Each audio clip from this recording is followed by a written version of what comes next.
deuxième conférence du cycle sur le symbolisme du miroir. Hein, c'est bien pour ça. Vous êtes venus. C'est ça. Regarder dans le miroir et savoir qui est la plus belle ou le plus beau. C'est une participation très féminine. Que les femmes qui se regarderaient dans le miroir, de plus en plus, les hommes se regardent aussi. Pierre n'est pas d'accord, mais nous sommes dans une société relativement narcissique quand même. Sur le principe. Ah, si c'est que sur le principe. Bon, donc vous allez voir que c'est d'une très grande richesse.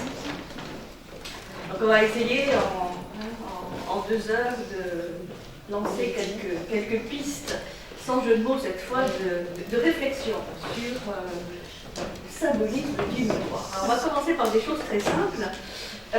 C'est quoi un miroir? C'est au moins avec ce thème-là, tout le monde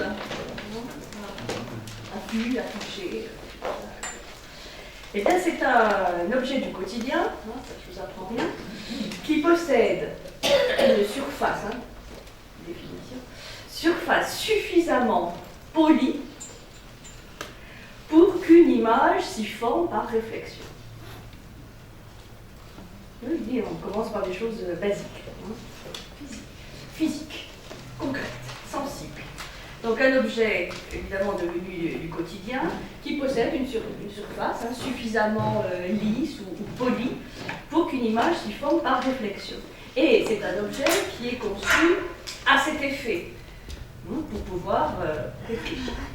Et donc de manière concrète, c'est souvent une fine couche métallique placée sous une plaque de verre, au moins pour ce qui concerne les miroirs domestiques. Après, vous avez des miroirs plus sophistiqués, dans l'optique ou autres, qui sont en positions différentes.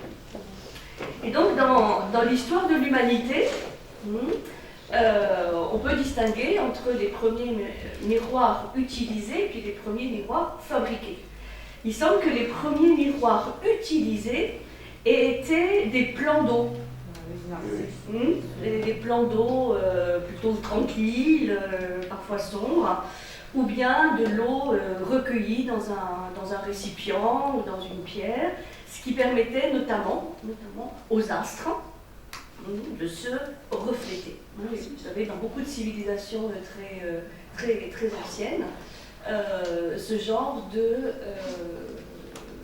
rituel qui se faisait autour de ces réflexions des astres dans des surfaces naturelles, en fait, des miroirs naturels.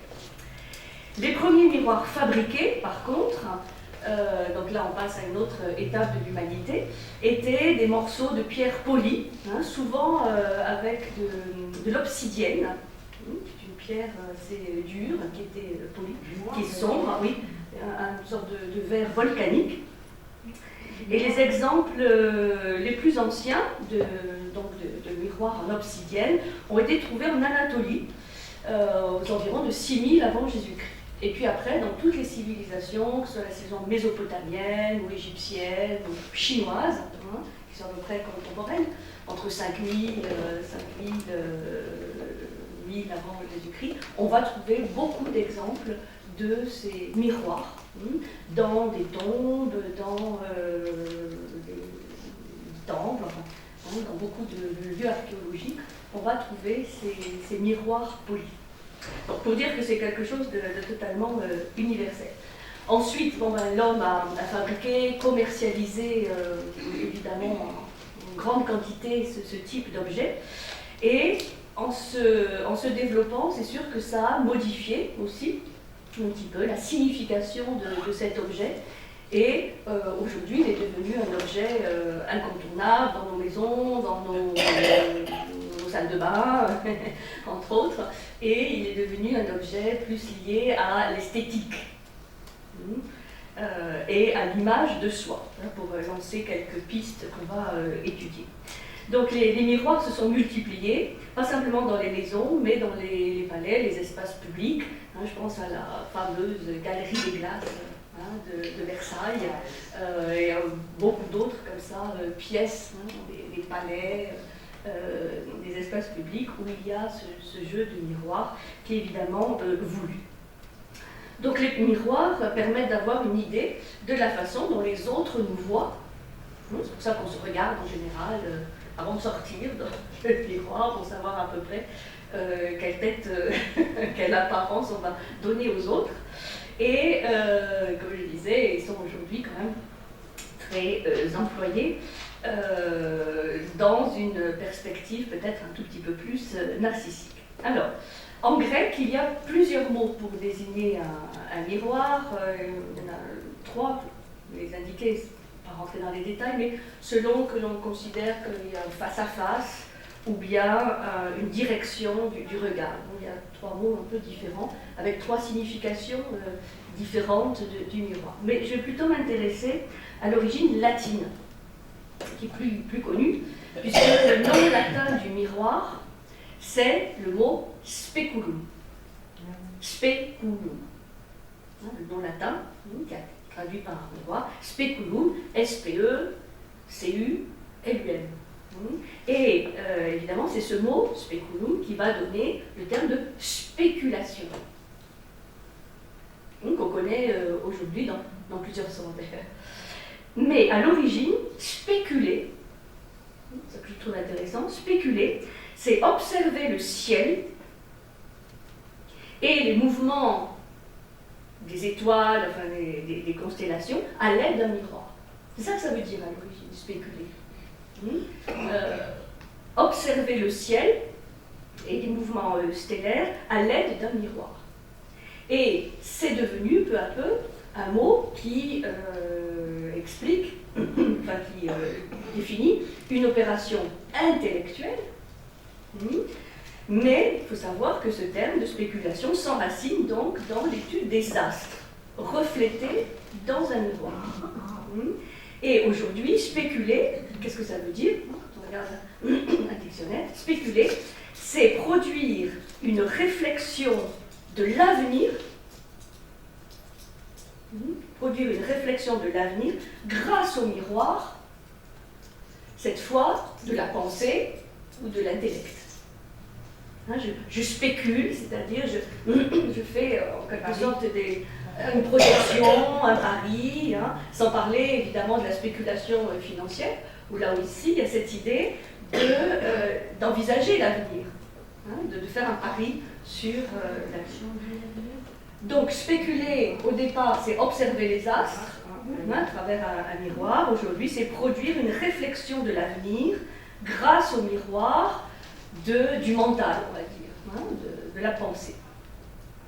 Donc, le miroir, je reviens à des choses très, très simples, mais parfois que dans le quotidien on peut oublier. Le miroir reflète ou réfléchit. C'est 2 mots qu'on peut employer. Il sera donc, comme on le verra, souvent lié au domaine de la connaissance, la réflexion intellectuelle. Pour bien faire, il faudrait distinguer 2 mots. Le mot réflexion, avec un X, dans le sens de réfléchir, justement dans le vue intellectuelle, et réflexion, qui pourrait s'écrire CT, réflexion CT-I-O-N, qui viendrait de refléter. Et en fait, aujourd'hui, on utilise bien souvent qu'un seul mot, qui est réflexion avec un X, pour signifier à la fois le fait de refléter et de réfléchir. Mais je vous indique tout ça parce que dans la symbolique du miroir, on va trouver tout ça. Donc, un seul mot, réflexion, pour ces 2 acceptions. De refléter et de réfléchir. Donc, le miroir, en tant que cette surface réfléchissante, va être le symbolisme, va être la base d'un symbolisme extrêmement riche, notamment dans l'ordre de la connaissance. Il a de multiples aspects, de multiples pouvoirs. C'est un réflecteur de lumière, bien sûr. C'est un récepteur d'images. C'est un écran. C'est un instrument d'optique aussi, bien sûr. Et parfois, il peut devenir totalement transparent, presque inexistant. On verra quelques exemples. Donc le miroir, c'est aussi quelque chose d'immuable, d'inaltérable, mais aussi, puisque comme tout symbole, il est ambivalent, il peut déformer, mais il est aussi fragile, ce qui va donner tout un ensemble de croyances qu'on va voir autour du miroir brisé. Voilà, qui en général n'a pas très bonne réputation. Mais le miroir, donc, il peut aussi être opaque, voilé. Il y a des rites où il y a des miroirs qui sont voilés. Il peut être taché, il peut même être brisé. Le miroir, il peut dupliquer, multiplier. Même dans les foires, dans les fêtes foraines, on voit parfois ces miroirs alignés. Il peut déformer, bien sûr, là aussi, il peut rétrécir, agrandir.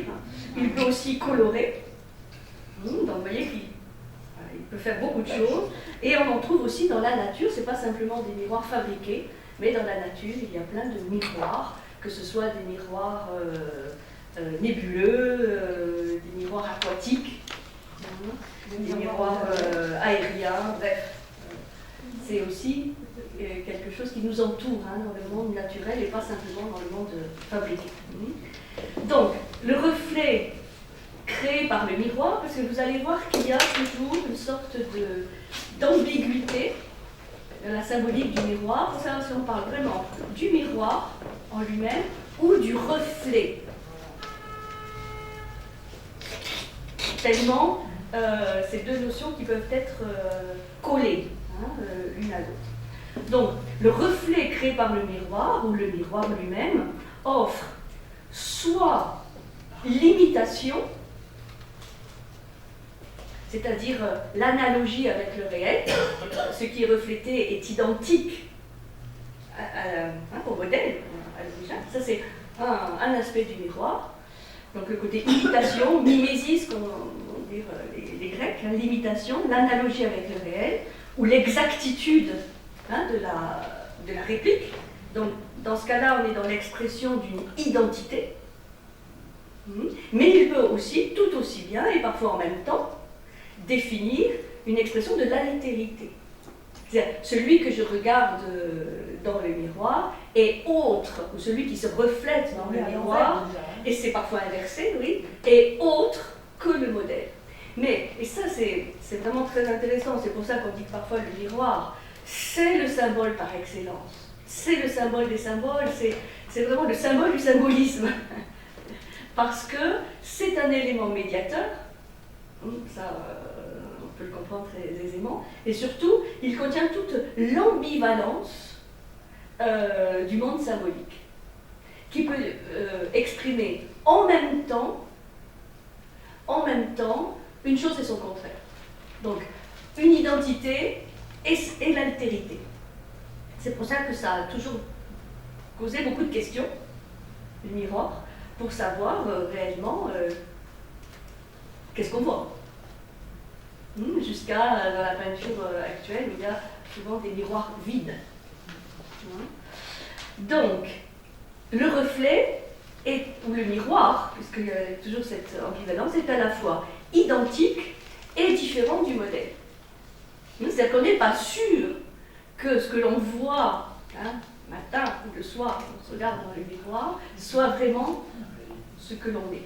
Alors, parfois c'est mieux de se dire que c'est un peu différent.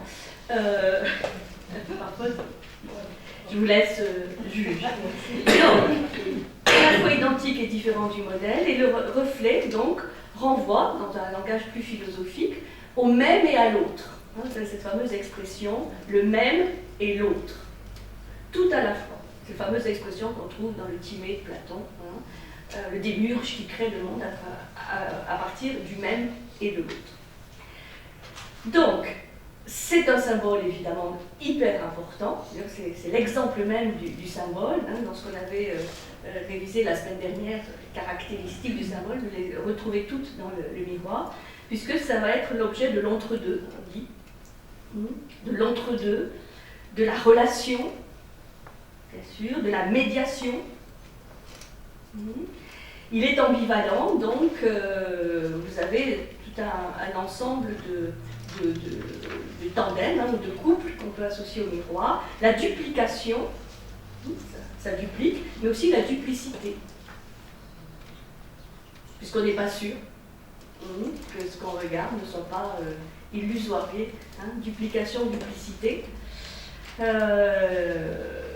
Vérité ou illusion. Perfection, le miroir reflète la perfection, certains vont dire, mais aussi la déformation. Donc, tout ça, ce sont des concepts, des mots qui vont être liés à cette symbolique du mot.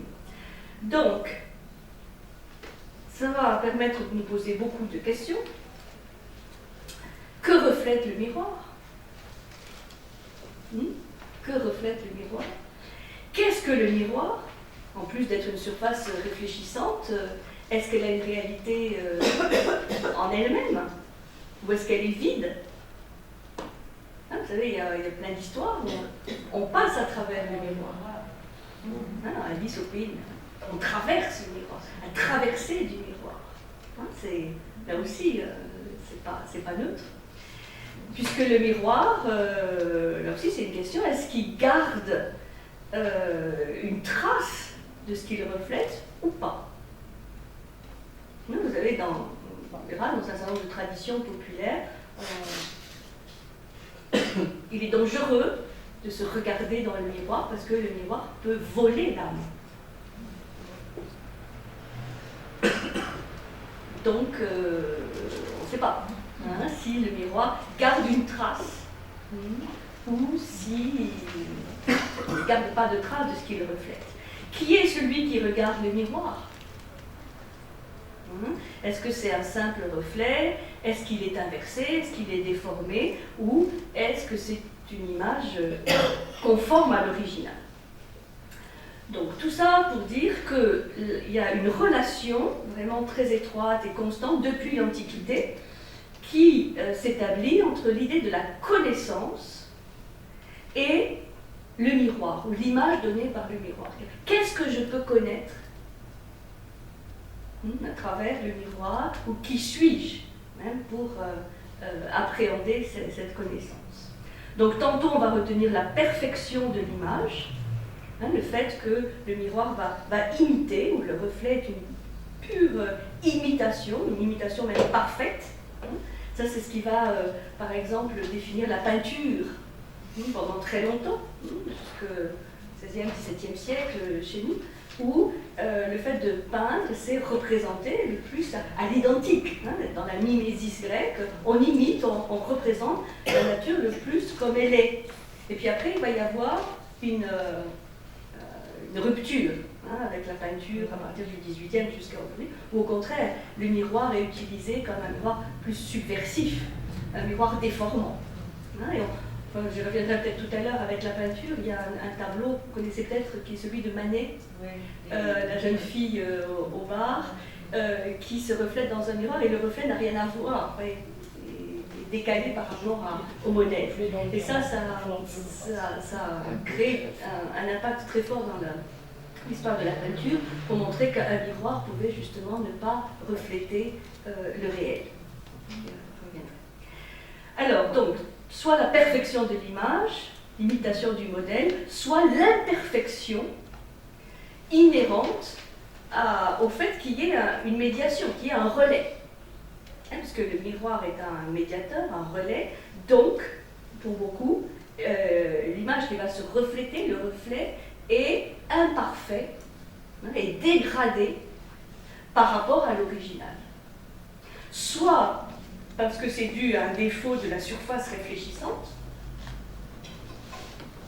soit parce que c'est dû à un défaut de l'observateur, soit par nécessité, et c'est ce qu'on verra en philosophie, disons, un ensemble de miroirs alignés qui dégradent pas à pas, ou étape par étape, la perfection originelle. Jusqu'à arriver à notre monde où là, la déformation est maximale. Quelques exemples comme ça pour aussi d'autres pistes. Le miroir peut être voilé. On a toute cette symbolique du miroir voilé quand il doit atténuer un éclat excessif.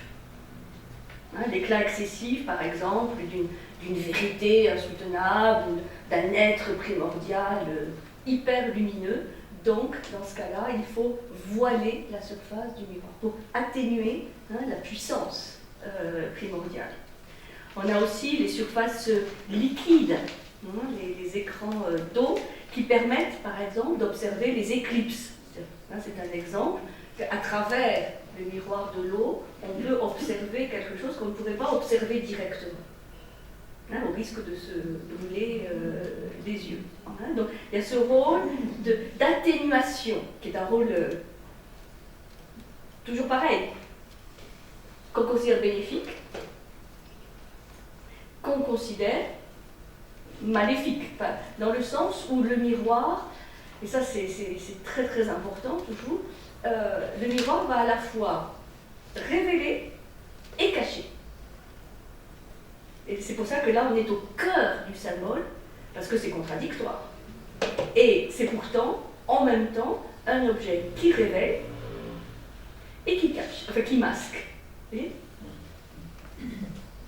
C'est un objet intéressant. Bon, mais il ne faut pas non plus trop s'y plonger, parce que on sait ce que ça donne avec Narcisse. On peut s'y perdre aussi. Donc c'est un objet qu'il va falloir utiliser avec précaution, sans superstition en particulier. Donc on dit aussi que la Lune, par exemple, adoucit, renvoie le rayonnement du Soleil. Donc le miroir, selon les traditions, selon les époques, va être un symbole plutôt solaire, mais aussi lunaire. Là aussi, donc un symbole solilunaire. Là aussi, ça paraît contradictoire, mais en même temps, soleil-lune. Certains disent que la vérité des Écritures ne peut se comprendre qu'à travers le miroir de l'allégorie, c'est-à-dire d'un langage justement un peu énigmatique ou symbolique, qu'on ne peut pas avoir un accès direct à l'écriture révélée, qu'il va falloir un miroir. Et les textes sacrés sont considérés parfois justement comme ces miroirs, qui donnent un accès, mais pas forcément un accès direct à la vérité ou à l'enseignement. Il est, de manière plus concrète, employé à la chasse pour tromper les oiseaux, ce qui va donner l'expression du miroir aux alouettes. Le miroir aux alouettes, donc, qui fait miroiter des choses qui n'existent pas. Vous voyez cette image, cette idée du miroir qui illusionne, et qui crée des choses qui ne sont pas réelles. Bon, donc simplement c'est pour vous mettre en bouche de tout ce qu'on peut comprendre et voir à travers ce symbolisme du miroir. Alors, pour donner un peu d'ordre dans tout ça, je vais développer 4 ou 5 rubriques différentes, mais vous verrez qu'elles sont reliées les unes aux autres. D'abord, de voir qu'est-ce que ça donne le symbolisme du miroir en philosophie. Quand même. Qu'est-ce que ça donne dans les religions? Des exemples, je donnerai donc pas mal de citations de textes empruntés à des philosophes, des théologiens. Qu'est-ce que ça donne en psychologie? Le symbolisme du miroir en psychologie qui est très important. Dans les traditions populaires, donc ça c'est quelque chose qu'on connaît plus, et puis si on a le temps un petit peu, mais très rapidement, sur la peinture, puisque c'est quelque chose d'intéressant. Voilà le programme. Ça va? Très bien. Alors, le symbolisme du miroir en philosophie. Ça ne vous étonnera pas, mais quand même, je vais commencer par ça.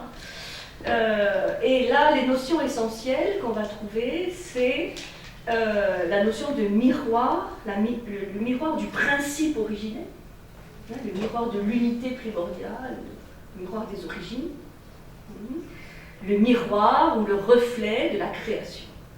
Ce sont des expressions hyper employées par un grand nombre de philosophes, et on verra que la tradition philosophique qui va le plus employer cette image, c'est la tradition néoplatonicienne. Néoplatonicien, donc à partir de Plotin. Je vous donnerai quelques exemples. Alors, et ce qui explique aussi pourquoi, dans la religion, là, cette fois, en philosophie de l'islam, qui est très imprégnée de vision néoplatonicienne, on va aussi beaucoup trouver cette image du miroir. Je vous donnerai quelques exemples aussi. Alors, en philosophie, donc, le miroir est là pour refléter une vérité. En tout cas, si le mot vérité choque, une essence d'ordre supérieur.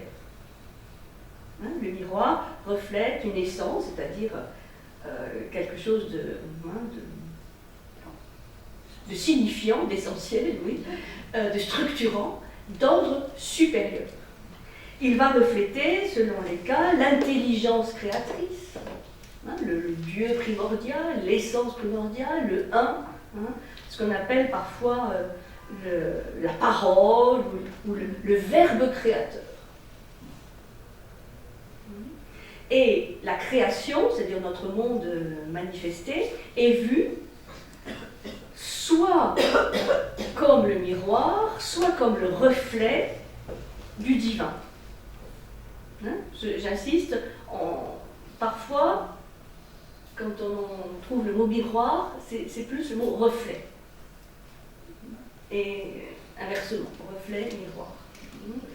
Donc, le monde dans lequel nous vivons est considéré comme soit le miroir, soit le reflet de cette intelligence supérieure.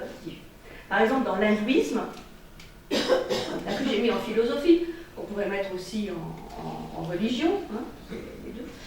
Toute la création se trouve être le reflet inversé du principe primordial, qui seul possède vraiment, traduit parfois par l'être T, c'est-à-dire le mot, hein, fabriqué à partir de l'être T, hein, le fait d'être, avec un E majuscule, avec cette différence entre l'être et l'étant ou l'existence.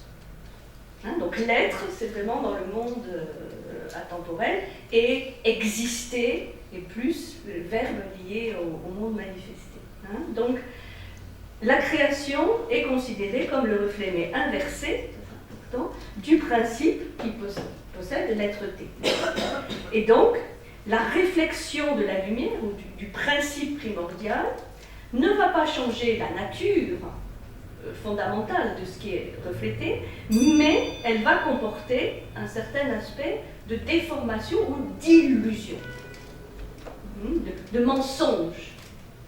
C'est pour ça que dans l'hindouisme, mais pas seulement, aussi dans le bouddhisme, on va parler du monde manifesté, c'est-à-dire du monde concret, avec le terme de Maya. Maya, l'illusion. Hein, Maya qui se définit, on peut définir par l'illusion, mais évidemment avec toute l'apparence de la réalité. Et c'est pour ça que c'est une illusion qui nous piège.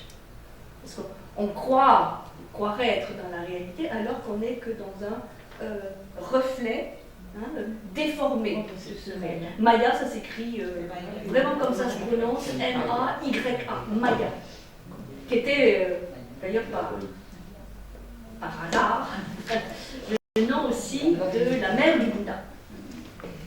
Maya. Donc Maya, l'illusion, les jeux de Maya. Donc ça veut dire qu'il y a à la fois une proximité ou une identité de nature, hein, mais il y a aussi différence. La lumière, ils disent, la lumière se reflète dans l'eau, mais ne pénètre pas l'eau. Et donc, la connaissance, ou la spéculation, ne peut être qu'une connaissance indirecte. La lumière ne pénètre pas l'eau. Elle se reflète, mais ne pénètre pas l'eau. Ça veut dire que si nous sommes dans ce monde aquatique ou même subaquatique, dans quelle proportion sommes-nous touchés par les rayons du soleil? Jusqu'où pénètre-t-il?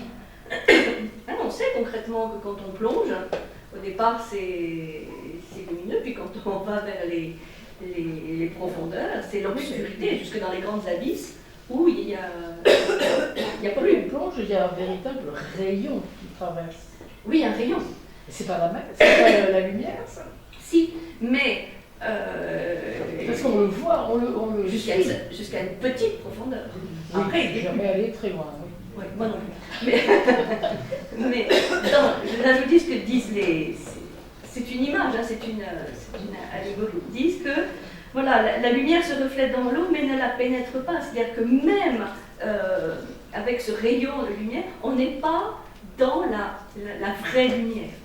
On est dans quelque chose qui est déjà un service qui est déformé. Donc, une connaissance indirecte. Il y a une sorte de, pas de fatalité, mais à être dans l'illusion de Maya. Et on peut, pas à pas, peut-être se rapprocher, mais il y a quand même cette existence quasiment infranchissable du miroir. Donc, le miroir va donner de la réalité une image déformée et, ce qui est très intéressant, inversée. Inversée, et donc la manifestation est le reflet inversé du principe. Et ça, il y a un très vieil adage ou axiome hermétique qui le dit. Ça semble une évidence, mais ça l'est peut-être pas encore, on pourrait le penser.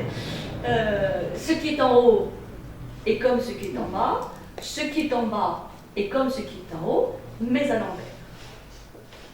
Ce qui va vous donner là aussi cette figure symbolique tout à fait universelle du triangle pointé vers le haut, qui va se refléter dans un triangle, cette fois inversé, donc vers le bas.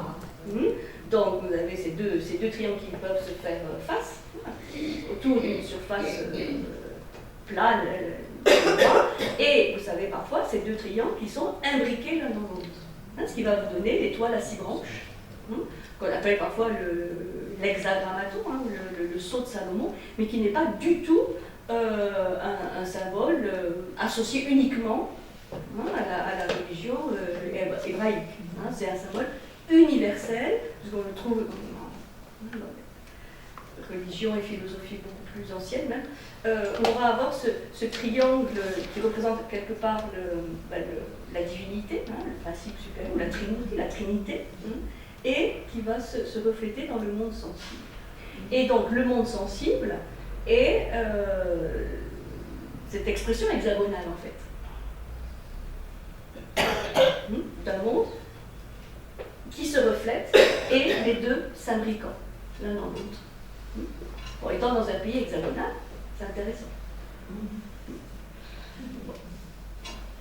Pas pour dire que le peuple français est le peuple élu,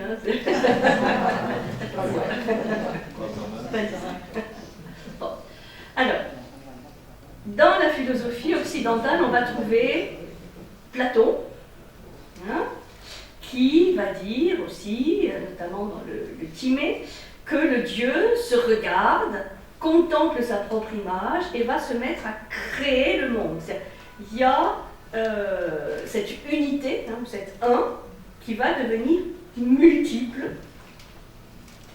grâce au miroir. L'un devient multiple grâce, en tout cas, à un effet miroir. Il n'y a pas forcément un miroir concret. Le démiurge ne va pas forcément se regarder dans un miroir, mais c'est un effet miroir qui fait que le monde sensible, ça je ne développerai pas parce que on l'a déjà vu très souvent, le monde sensible est un reflet, hein, ou une ombre par rapport au monde intelligible.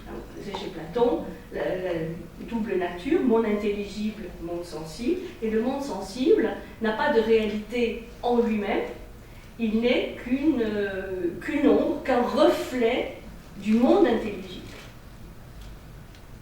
Bon, je n'insiste pas, mythe de la caverne, etc. Donc, Platon va aussi expliquer que, par exemple, l'unité originelle dont l'âme va garder la nostalgie, hein, dont l'âme va garder cette nostalgie de l'unité, eh bien, le miroir lui permet de retrouver l'autre moitié d'elle-même. Grâce au miroir, et ça c'est aussi un effet très important du miroir, il y a une possibilité de reconstitution ou, grâce à la traversée du miroir, de revenir à l'original. Donc on peut dire que la philosophie de Platon est une philosophie du reflet. Hein, vous savez, les 4 paradigmes de la ligne ou de la caverne, on a 4 segments. Bon, le plus dense, c'est le monde des ombres, des reflets, hein, le monde de la caverne. Et tout en haut, il y a le monde de l'unité, hein, le monde intelligible. Donc, c'est déjà une philosophie du reflet, mais la tradition philosophique qui va vraiment développer tout ça et va amplifier toute cette notion du miroir et du reflet, c'est toute la tradition qu'on appelle néo-platonicienne. Et qui va grandement influencer les théologiens chrétiens, hein, donc les pères de l'Église, qui vont reprendre à leur compte toutes ces images, et dans l'islam aussi, beaucoup de philosophes, de théologiens, de mystiques vont reprendre cette image, puisque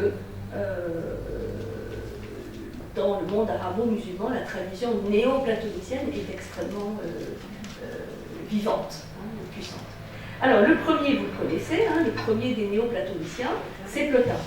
Hein, Plotin, qui va se réapproprier, réécrire la vision de Platon. Et pour lui, qu'est-ce qui se passe? Eh bien, bon, c'est des choses qu'on a déjà vues, mais à travers le miroir, c'est peut-être encore plus éclairant. C'est la théorie de l'émanation. C'est-à-dire, chez Plotin, c'est lui qui va vraiment dessiner ce processus, le mouvement du modèle vers l'image, à travers un miroir, s'effectue dans le processus de l'émanation ou de la procession, on dit aussi parfois. C'est ce phénomène en cascade. Hein, procession, émanation, qui est un processus de descente du supérieur vers l'inférieur. Et ceci se fait à travers un certain nombre de plans qui sont autant de miroirs, qui vont refléter quelque chose, hein, qui vont être orientés vers une origine, qui vont avoir un reflet. Et le principe de Plotin, c'est qu'il y a une sorte de dégradation à chaque plan de la lumière primordiale, jusqu'à arriver à notre monde, qui est le plus dense, le plus obscur, le plus ténébreux. Mais sans connotation, je dirais, morale à ce monde des ténèbres et de l'obscurité. C'est plus lié à l'état d'ignorance, hein, ou de prendre justement pour réel ce qu'il est que partiellement ou ce qu'il n'est pas du tout. Et surtout, dans la vision de Plotin, qui sera repris par tous les philosophes, et pas forcément les théologiens, mais les philosophes successifs, c'est qu'il y a une possibilité de retour, puisque le miroir est là et permet donc au reflet, hein, de remonter vers l'origine. Soit carrément en traversant le miroir, soit en faisant du miroir une surface parfaitement réfléchissante. Il y a plusieurs options. Bon, ça, je développerai un petit peu tout à l'heure. Donc, chez Plotin, la réalité est à la fois semblable et dissemblable à l'objet qui se mire. Bon, vous connaissez hein, l'expression, on trouve dans les écritures bibliques, l'homme fait à son image. Hein, c'est une notion évidemment en corrélation avec miroir, reflet, image. Bien sûr. Donc, le miroir n'obtient, ou les miroirs, parce qu'on va avoir des miroirs successifs, n'obtiennent qu'un degré d'être amoindri. C'est la dégradation. Hein, c'est comme si vous imaginez justement un rayon de lumière qui va passer à travers un certain nombre de plans, et la lumière, elle va se ralentir, elle va devenir de plus en plus opaque. C'est pareil. Donc, processus d'émanation, de procession. Donc, chez Plotin, le miroir va symboliser les différents étapes, les différents plans. On va passer de l'être à l'intellect ou l'intelligence, c'est un premier miroir. On va passer de l'intelligence à l'âme, c'est un deuxième miroir. On va passer de l'âme universelle aux âmes individuelles. Quelque part, là aussi, il y a une diffraction. Passer de l'âme du monde aux âmes universelles. Et enfin, on va passer de l'âme au monde terrestre, au monde concret. Hein, donc, c'est pour ça qu'on a parfois appelé cette philosophie la philosophie des miroirs. Ou des miroirs alignés qui font qu'à chaque plan, chaque miroir, eh bien, il va y avoir une dégradation, un reflet. Donc, de plus en plus dense. C'est ce qu'on va appeler aussi chez Plotin la théorie des hypostases. Les hypostases. H-Y-P-O, hypostase, c'est-à-dire des états à la fois identiques à l'origine et en même temps différents. Quelque part, l'intelligence est une hypostase de l'être, l'âme est une hypostase de l'intelligence, le monde concret est une hypostase de l'âme. Qui est une des grandes réflexions qui a duré des siècles sur la Trinité chrétienne. C'est-à-dire, est-ce qu'on a trois hypostases, mais d'un même principe, Père, Fils et Saint-Esprit, trois hypostases? Est-ce que ce sont des réalités dégradées? Pas des... vous comprenez bien, disons, voilà, avec une réalité différente, ou est-ce que ce sont trois facettes à part entière, la fameuse controverse du filioque, voilà, pour dire que ça renvoie à des questions vraiment métaphysiques, essentielles, philosophiques et théologiques. Qui ne sont pas résolues, enfin, disons, ça reste ouvert, puisque l'Église a répondu d'une certaine manière sur cette controverse du filioque, l'Église orthodoxe a répondu d'une autre manière, et on peut dire que la réflexion reste ouverte, tout à fait ouverte. Donc, comme dit Plotin, et là vous trouvez évidemment beaucoup de citations avec le miroir dans les Énéades, les fameuses Énéades de Plotin, où il dit une représentation imagée est toujours disposée à recevoir la participation de ce modèle, la participation de son modèle, comme le miroir en saisit l'apparence. Voilà. Donc là, il y a toute la réflexion justement sur ce reflet, est-ce qu'il n'est qu'un reflet, ou dans quelle mesure il participe de l'image originale. C'est à 10%.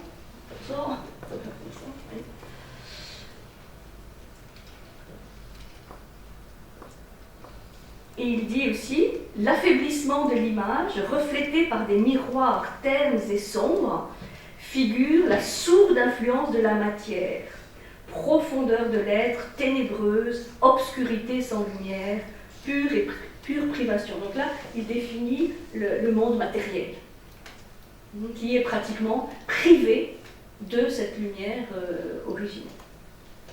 Mensonge, là aussi c'est dans l'Énéade 4, mensonge qui tombe sur un autre mensonge, les choses glissent comme sur une surface lisse. Et c'est pour ça qu'on parle parfois d'un processus en cascade. Ça glisse comme sur une surface lisse. L'âme descend vers les corps comme on va vers son image, et la puissance magique de cette image exerce alors son magnétisme. C'est vrai qu'il y a cette idée d'un magnétisme entre le miroir et son reflet. C'est pour ça qu'on peut se laisser fasciner, et rester des heures à regarder les reflets, pas simplement soi-même, mais... Et donc un magnétisme, et les âmes humaines, elles voient leurs images comme dans le miroir de Dionysos, et d'en haut, elles s'élancent vers elles. C'est ambivalent. Oui, c'est dangereux, ça peut être dangereux, si on se laisse attraper ou fasciner, mais c'est aussi un moyen du retour. C'est ambivalent. Donc, on a, pour résumer, cette descente de l'un vers le multiple, parce que vous voyez qu'une manière de résoudre ce problème de l'un et du multiple, qui est en fait le problème essentiel de la philosophie,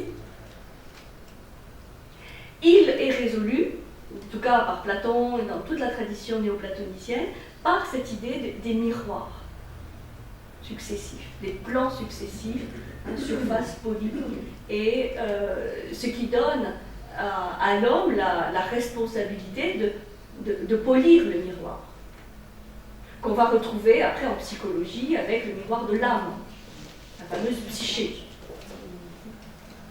qui, selon qu'il est poussiéreux ou bien astiqué, va refléter des réalités différentes. C'est profond.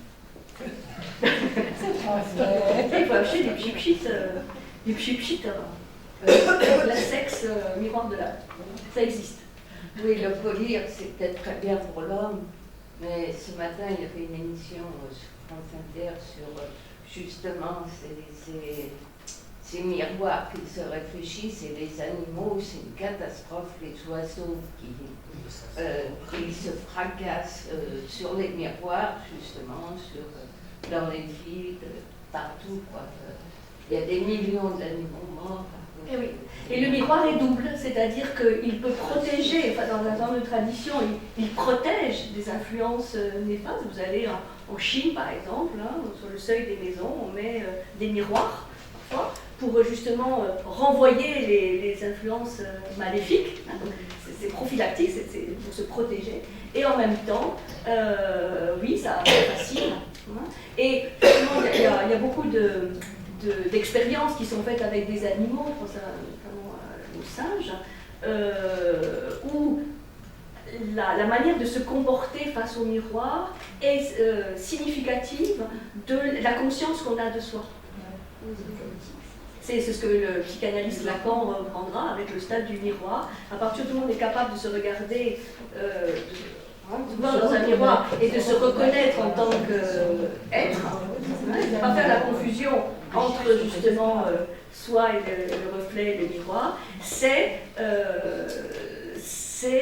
justement une étape dans la conscientisation.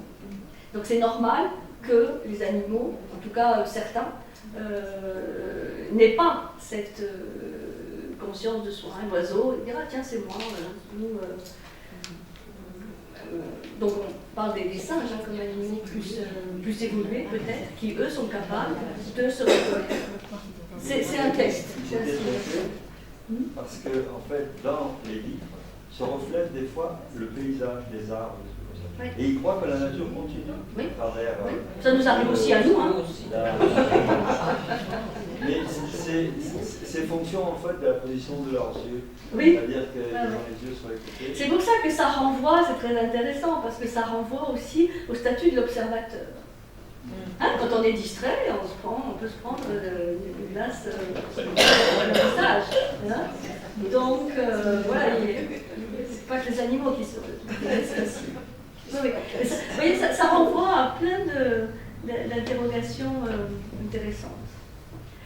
Donc, si les miroirs, je reviens à mes miroirs alignés, si ces miroirs alignés permettent la descente de l'un vers le multiple, ils permettent aussi, ça c'est très important, la remontée, ce qu'on appelle l'anagogie, la remontée du multiple vers l'un. Et c'est parce qu'il y a ces miroirs, justement, qu'il y a ces reflets dégradés, que l'on peut, étape par étape, remonter. Et lorsqu'on parle de miroirs étagés, c'est peut-être des miroirs qui se reflètent dans les autres, non? Ou de façon à ce que pour aller d'un miroir à l'autre, comment les miroirs, ils sont dans cette vision étagée comme ça. Il y a les miroirs font comme une sorte de barrière, de frontière, mais qui est aussi une frontière qui relie un plan à un autre. Donc il y a les différents plans de manifestation qui sont séparés.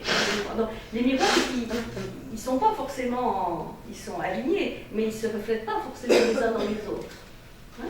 Entre, il y a des couches, c'est comme des couches géologiques, si vous voulez. Entre chaque couche, chaque plan, il y a un miroir, avec une réalité donc de plus en plus opaque et de plus en plus lente par rapport à... On est en plein symbolisme de toute façon. Ah ben c'est le but, je crois. Bien sûr. Le cycle s'appelle symbole. Évidemment. Mais ça permet quoi le symbole? D'ouvrir à une compréhension, à des significations parfois cachées. C'est l'intérêt. Et avec le miroir, on est en plein... Donc, comme dit Plotin, nettoie ce qui est sombre pour le rendre brillant, jusqu'à ce que l'éclat divin de la vertu se manifeste. Nettoie ce qui est sombre pour le rendre brillant, nettoie le miroir jusqu'à ce que l'éclat divin de la vertu se manifeste. C'est la purification dont parle Plotin, puisque c'est un des sujets essentiels de son éthique aussi. La purification, c'est, et qui prépare à cette union mystique, c'est la préparation du miroir. Essentiellement, le polissage ou le nettoyage du miroir pour pouvoir refléter, comme il dit, l'éclat divin et que la vertu se manifeste. Donc, nettoyer le miroir, soit pour voir ce qui est au-delà du miroir et donc rendre le miroir complètement translucide, transparent, voire inexistant, soit contempler vraiment ce qui est au-delà. C'est ce qui va se trouver chez Plotin sous la forme de la contemplation, la conversion du regard. Et ceci se fait grâce au miroir. Bon, un autre néoplatonicien, je ne vais pas trop vous assommer avec tout ça, mais quand même, il y a le fameux Proclus.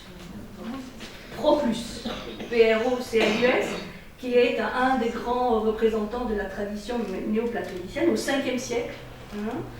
Et lui, il va mettre en lumière, mettre en évidence l'absence de rupture entre les différents niveaux du réel. Vous voyez, il y a rupture, mais il y a aussi continuité.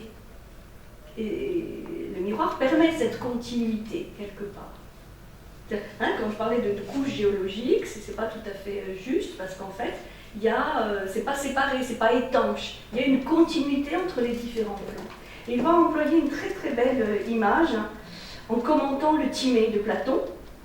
Il dit: on doit considérer la surface lisse du corps du monde, la surface lisse du corps du monde, comme la frontière qui le met en contact avec l'âme et l'intellect. Elle va ainsi apparaître comme un miroir qui se remplit pleinement de l'éclat divin et qui symbolise par son uniformité la vie divine et simple, partout présente. Bon, dès qu'on touche à cette image, vous voyez, c'est assez c'est poétique, de très très belles images justement, pour faire comprendre comment cette surface lisse du corps du monde est une frontière. Le miroir est une frontière. Mais avec l'ambivalence d'une frontière. Ça, peut-être on pourrait réfléchir aujourd'hui à cette notion de frontière qui sépare, mais qui relie aussi. Et si une frontière ne fait que séparer, c'est comme un miroir, elle joue plus son rôle de frontière. Bon, ça me vient comme ça à l'esprit par rapport à tous les murs dont on parle aujourd'hui, qui ne sont pas des miroirs, qui sont des miroirs opaques, totalement opaques. Bien. Donc, qui donc nous avons d'autres? Nous avons plein de gens. Nous avons Nicolas de Cus. Bon. Nicolas de Cus, qui est un philosophe théologien du XVe siècle, qui est celui de la docte-ignorance, de la coïncidence des opposés, qui va aussi parler de la qualité du miroir intellectuel. Nicolas de Cus, C-U-E-S. C-U-S, parfois vous le trouvez C-U-S-E, c'est le nom de son village, de Cuse, Nicolas de Cuse, le Cusin, pas le Cusin, Nicolas de Cuse. Bon, c'est pas quelqu'un de très très connu, mais qui mérite de l'être au XVe siècle, puisque c'était tout cardinal qu'il était. Il a eu le courage de défendre cette vision néo-platonicienne, en fait, qui n'était pas tout à fait orthodoxe dans l'Église, et il va vraiment beaucoup se rapprocher de ce que disent Plotin ou Proclus. Donc, chaque plan est un miroir pour lui aussi, et là, ce qui est très intéressant, c'est qu'il va parler soit de miroirs parfaitement plans, soit de miroirs incurvés. C'est une manière aussi de faire comprendre. Je fais la citation. Bon. Après, je pourrais vous donner les textes. Il parle d'une filiation divine qui suggère la possibilité d'un perfectionnement et d'un progrès. Alors voilà ce qu'il dit, ce qu'il écrit plutôt. Les formes se montrent égales dans les miroirs plans, plus petites dans les miroirs incurvés. Donc lui, il fait une différence dans la forme et donc la qualité des miroirs qui va évidemment donner des résultats ou des reflets différents. Soit donc la splendeur suprême de notre principe, le Dieu glorieux. Vous avez compris que le passage entre les néoplatoniciens et les pères de l'Église, c'est que ceux que les néoplatoniciens, donc dit païens, vont appeler le principe primordial, le divin, le Dieu ou l'être. Bon, les théologiens chrétiens vont un peu appeler Dieu. Mais vraiment, il y a quand même beaucoup de continuité. Donc pour Nicolas de Cus, qui est quand même cardinal, il ne va pas parler de Dieu ni au pluriel ni comme principe, mais comme le Dieu glorieux. Donc, soit donc la splendeur suprême de notre principe, le Dieu glorieux, dans laquelle se montre Dieu lui-même, qu'elle soit le miroir vivant de la vérité, sans tache, sans bordure. C'est intéressant. Sans tache, sans bordure. La bordure du miroir, le cadre, c'est important. Tout à fait droit, absolument parfait. Que toutes les créatures soient des miroirs plus réduits et de courbures diverses. Donc nous serions en fait des miroirs à courbures différentes. C'est pour ça que, ça semble idiot, mais nos philosophes du XVIIe, et Descartes, et Spinoza, sur quoi ils ont travaillé? Ils ont écrit des traités d'optique. Spinoza, on dit qu'il passait sa vie à polir des murs.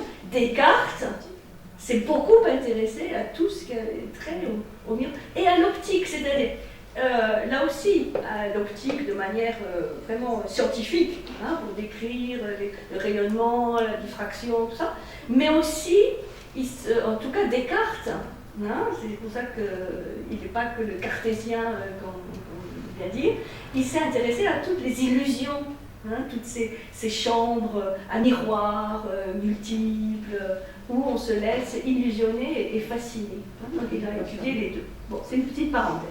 Donc, nous sommes des miroirs à courbures différentes. Donc ça, peut-être que vous ne l'avez pas imaginé en ce matin. Bon, ben voilà, on pourrait dire, je suis un miroir à courbures. Alors, quelles courbures? Courbures diverses. Parmi elles, que les natures intellectuelles soient des miroirs vivants, plus clairs et plus droits. Et puisqu'elles sont vivantes, intellectuelles et libres, conçoit qu'elles puissent elles-mêmes s'incurver, se rectifier, se purifier. Donc, et c'est intéressant, l'image de Nicolas de Cuse, c'est d'un miroir incurvé devenir un miroir plus droit. Comme disait Marc Aurèle, tu seras droit ou redressé. Bon, c'était pas l'image du miroir, mais voilà. Donc, hein, il faut réduire la courbure du miroir. Vous savez, quand on dit avoir un œil de poisson, parce qu'il y a une très forte liaison aussi, ça c'est quelque chose qu'on avait étudié, je crois qu'il y a 2 ans, avec le symbolisme de l'œil. Miroir, œil, c'est 2 symboles très reliés. Parce que l'œil est un miroir. On dit que les yeux sont le miroir de l'âme. Qu'on contacte l'âme de quelqu'un à travers son regard, à travers son œil. Bon, donc bien, voilà les courbures différentes. Mais, pardon, au niveau du miroir de chacun, est-ce que c'est pour refléter une image pour les autres ou en fait pour avoir... Parce qu'un miroir, ça reflète. Si on a un miroir qui est déformant, on donne une image déformant aux autres. Oui, mais c'est pour les autres, mais c'est surtout pour soi. C'est-à-dire qu'on est soi-même un reflet déformé du divin. Bon, ça peut-être on n'en doutait pas, mais disons qu'elle a fait à son image. Oui, bon, mais avec quel degré de déformation par rapport à l'original?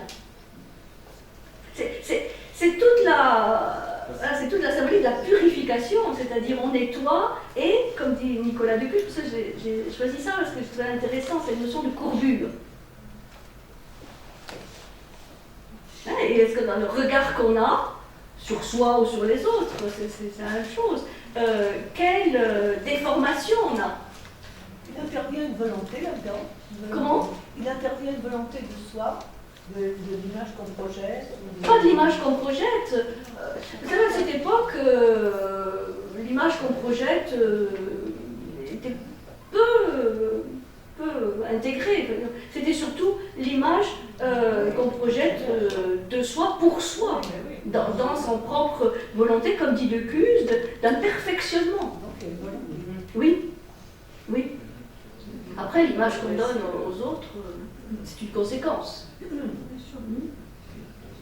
Bon, avant peut-être la pause, vous tenez 2 minutes encore? Oui. C'est dans cette ligne droite aussi de cette tradition que s'inscrit la philosophie de Giordano Bruno. Giordano Bruno, qui est lui aussi du XVe siècle, hein, vous connaissez l'histoire de Giordano Bruno, lui aussi ancien dominicain, bon, qui a été condamné par l'Inquisition, brûlé, etc. Bon, Giordano Bruno, lui, vous savez, c'était quand même quelqu'un de très... un langage extrêmement riche, touffu et très symbolique, hein, notamment dans ses pièces de théâtre. Et dans on peut dire la forêt de symboles que représente son œuvre, le miroir tient une place vraiment majeure. Alors, je vais vous citer simplement un petit passage que je trouve très très beau de Giordano Bruno. puisque lui va développer autre chose, la différence entre le miroir brisé et le miroir unique. Voilà ce qu'il écrit. S'il y a un seul soleil et un seul miroir d'un seul tenant, s'il y a un seul soleil et un seul miroir d'un seul tenant, on pourra contempler dans tout ce miroir un soleil unique. Mais s'il arrive que ce miroir soit brisé et multiplié en morceaux innombrables, dans tous les morceaux, nous verrons représenter aussi l'image complète du soleil. Dans certains fragments, soit en raison de leur exiguïté, soit du fait de leur mauvaise disposition, il n'apparaîtra de cette forme universelle que quelque chose de confus, ou presque rien, bien qu'elle n'en soit pas moins à l'intérieur, mais non déployée. C'est pourquoi, tout comme dans le miroir brisé, la multiplication des parties multiplie les sujets des âmes animées. S'il arrive qu'à nouveau, toutes les parties se rassemblent en une masse unique. Il y aura alors un miroir unique, une forme unique, une âme unique, de même que si toutes les sources, les fleuves, les lacs et les mers se rejoignent en un seul océan, il formera seul Amphitrite. Je trouve ce passage très inspiré, très beau, parce que là, c'est tout résumé. Vous voyez, au départ, il y a un seul soleil, un seul miroir, un seul tenant. Ensuite, il y a l'éclatement, le miroir brisé. Hein, c'est comme l'océan, avec toutes ces multitudes de gouttes. Donc le miroir se brise. Ça donne donc le passage de l'âme du monde aux âmes individuelles, de l'âme universelle, de l'âme individuelle. Mais après, très beau, il y a cette idée que, comme dans chaque fragment, il y a, un petit peu comme dans un hologramme, il y a une partie de ce soleil unique, de cette réalité unique, pour reconstituer le miroir. Ces gouttes, comme dans les textes orientaux, reconstituent l'océan primordial. Donc, miroir unique, enfin, réalité unique, plutôt, réalité unique, miroir, miroir comme il dit, unique, enfin, complet, miroir brisé, et reconstitution du miroir unique. Et c'est là où vous avez clairement un lien entre le miroir et l'œil. Vous connaissez la pression en Égypte, l'Égypte ancienne, de l'œil Udjat, l'œil d'Horus, l'œil Udjat, qui est coupé en morceaux, en 8 ou 64 morceaux, et qu'il faut reconstituer. Ce qui vous donne l'explication du côté négatif, parfois, ou maléfique, qu'on a dans le miroir brisé. Parce que, bon, là, Giordano Bruno nous dit que le miroir brisé peut se reconstituer, mais c'est pour ça que le miroir brisé va être parfois synonyme de malheur, 7 ans de malheur, il faut éviter de briser le miroir, parce qu'il y a un risque. Mais, voyez, il y aura un miroir unique, forme unique, une âme unique. De même, c'est cette image des sources, des fleuves, des lacs qui se rejoignent dans un seul océan. Je trouve ça très, très beau. Bon, j'avais prévu plein d'autres choses en philosophie, mais je crois que je vais m'arrêter là. Et on va faire la pause. Ça va? Oui. Bon, c'est peut-être surprenant par rapport au symbolique du miroir. Non, ça va? Ça va? Oui. Bon, après, on va étudier un peu les images dans les religions. Simplement, bon, sachez, pour votre gouverne, que cette symbolique du miroir va continuer dans la philosophie de la Renaissance. Marcille Ficin, le fameux Marcille Ficin, va beaucoup employer cette image du miroir.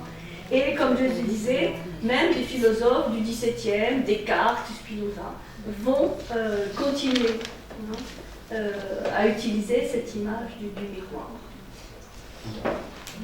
Donc c'est une notion qui un peu un fil fil rouge, enfin fil conducteur dans toute la philosophie.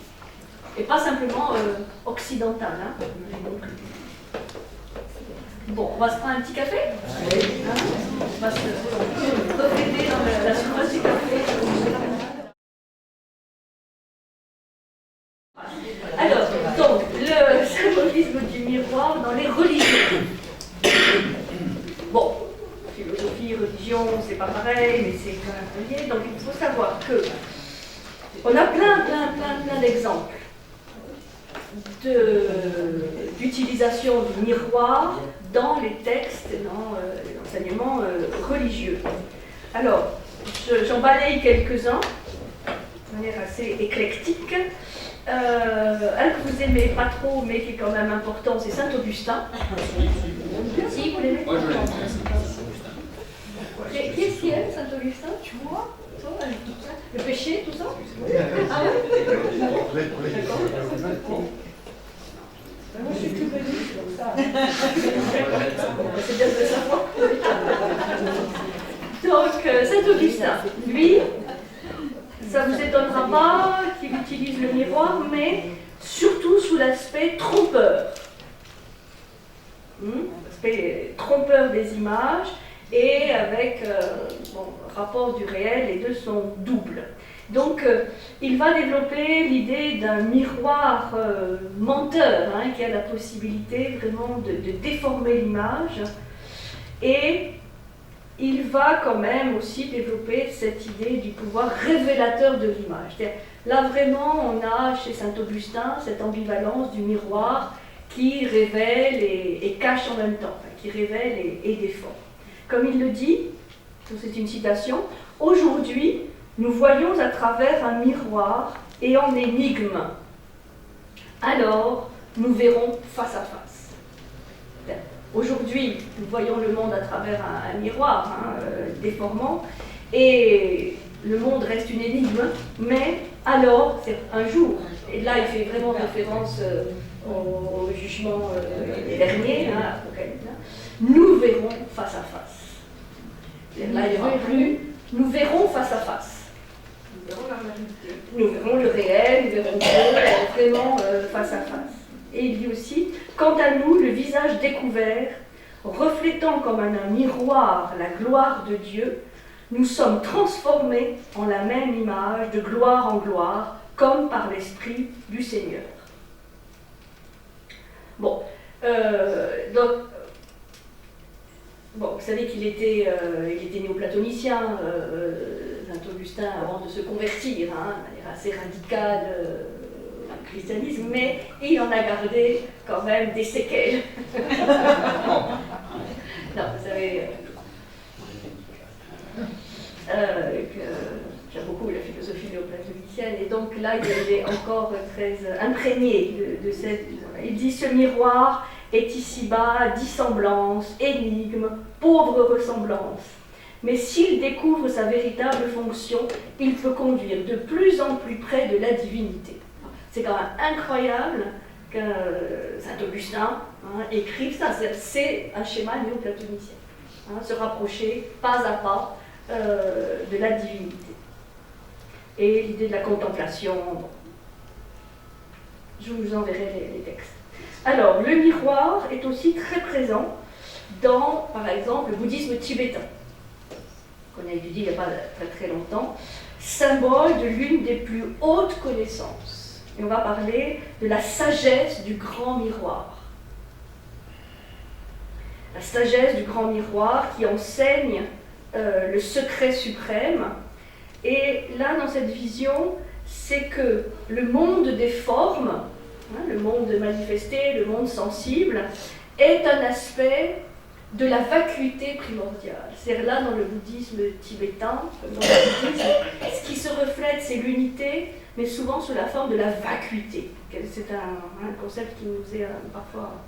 De la vacuité. Vacuité primordiale. C'est-à-dire le retour à la vacuité, au vide, mais qui n'est pas le néant, mais qui est cet état de virtualité, de potentialité, qui contient tout, mais pas encore de manière formalisée, de manière figée. Et donc, on va avoir un double symbole, le miroir brillant, qui est symbole de la sagesse et de la connaissance. Symbole de sagesse, de connaissance, donc qui reflète cette vacuité. Et puis le miroir couvert de poussière, qui symbolise l'esprit obscurci par l'ignorance.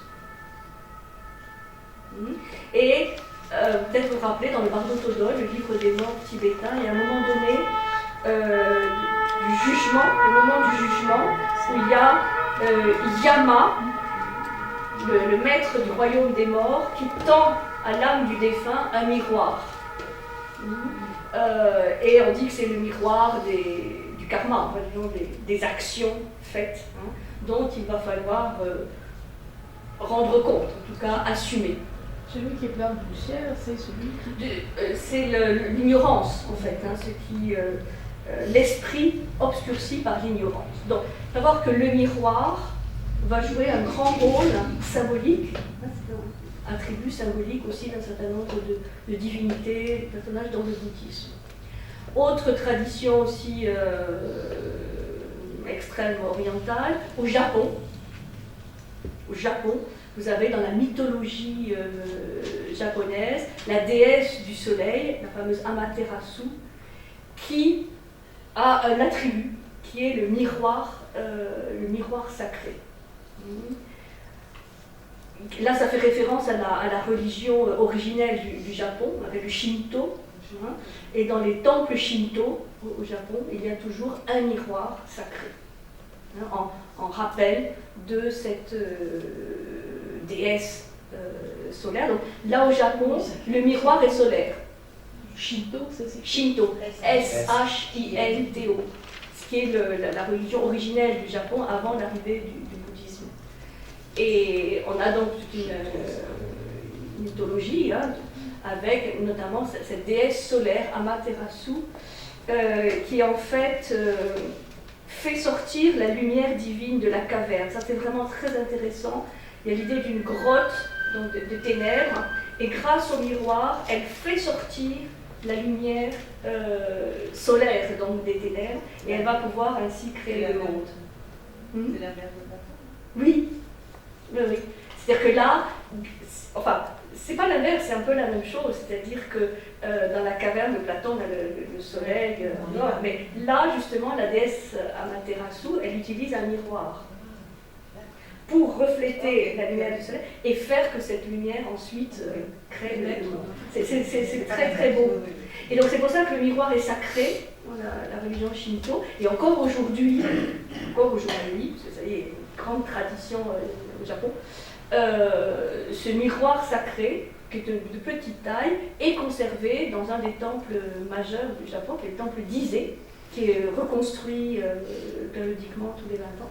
Et personne n'a le droit de voir, c'est vraiment de voir ce miroir sacré, vraiment tabou, sauf l'empereur, le jour de son intronisation.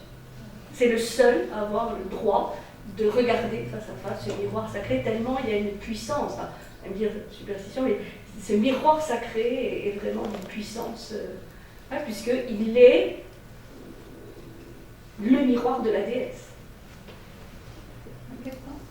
Le temple d'Ise, I-S-E, qui est un temple en bois qui est reconstruit périodiquement à l'identique. Cette vision très shinto de la purification régulière.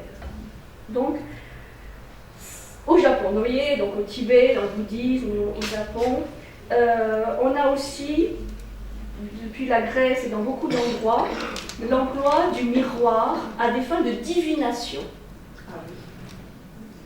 Des fins de divination, alors il y a beaucoup de méthodes, mais en Grèce c'était employé, en Perse c'était employé. On dit même que Pythagore aurait eu un miroir magique qu'il présentait à la face de la lune avant d'y lire l'avenir. Il y a cette idée du miroir divinatoire qui permet de lire, de spéculer. Donc de voir dans l'avenir. Donc il y a beaucoup de rites différents. On pouvait aussi jeter du sable sur le miroir selon la forme qu'il va prendre. Ça va indiquer un présage. On peut interroger l'avenir grâce au miroir. Une autre tradition où on va trouver le miroir, évidemment, c'est la tradition chamanique. Le costume du chaman, le costume traditionnel du chaman, tel qu'on trouvait en Sibérie autrefois, était constitué de plein d'éléments d'animaux, végétaux, mais des miroirs, qui étaient là essentiellement pour protéger le chaman lors de son voyage, lors de son vol. Le vol cosmique du chaman. Et donc, les deux grands attributs du chaman, c'est le tambour, pour convoquer les esprits de la nature, et le miroir, pour refléter, renvoyer les influences maléfiques, pour protéger le chaman. Donc là, vous avez un symbole très très important, c'est un des attributs essentiels du chaman. On a aussi, en fonction de l'analogie miroir et eau, on rencontre l'utilisation de fragments de miroir dans les rites pour faire venir la pluie, notamment en Afrique. J'ai noté chez les Bambara en Afrique, on utilise des morceaux de miroir pour faire venir la pluie. Là, c'est ce qu'on appelle la magie sympathique par rapport à l'analogie entre le miroir et l'eau.